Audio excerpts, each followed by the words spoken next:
imagine going on a weekend trip only to get stuck there for over a year. That happened to Zoe Stephens, who you just saw. Zoe has been stuck in Tonga, a paradise island in the South Pacific. But is it really paradise when it's been 18 months away from home? Earlier, we spoke with Zoe to see what the past year and a half has really been like. That's today's DBL Spotlight. Hi, Zoe Stephens. Thank you for being on DBL and sharing your incredible story. Bring us to when it happened, right? The beginning of the pandemic. You flew to Tonga last March, and you were only planning on staying the weekend. What happened?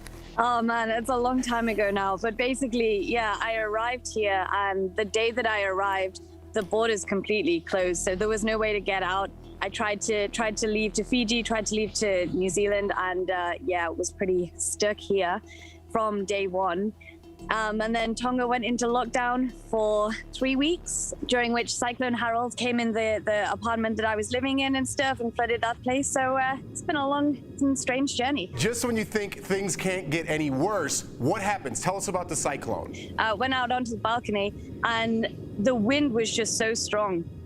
And then about half an hour later, on this same balcony, the waves just pretty much came crashing to the height of the balcony. Wow. And washed all of the first floor completely away. I mean, the waves came up right to the bottom of right to the top of the stairs, really. Please tell us that not your entire year plus has been like that. Paint what a typical picture or a typical day is for you, and where are you living? Literally, as I'm saying this to you guys right now, I'm looking out to sea, and there's you can't make this stuff up. There's a whale like jumping out of the sea.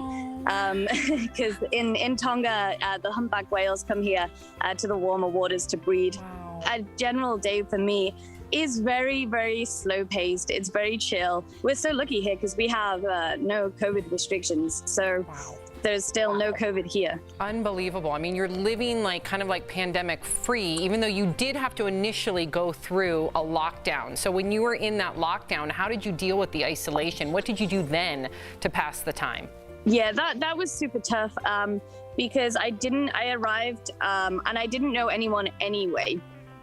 Again, I was very, very lucky because the place that I was staying during lockdown was on the beach. And so whilst there were other people staying at the accommodation, we kept a distance from each other throughout our own will.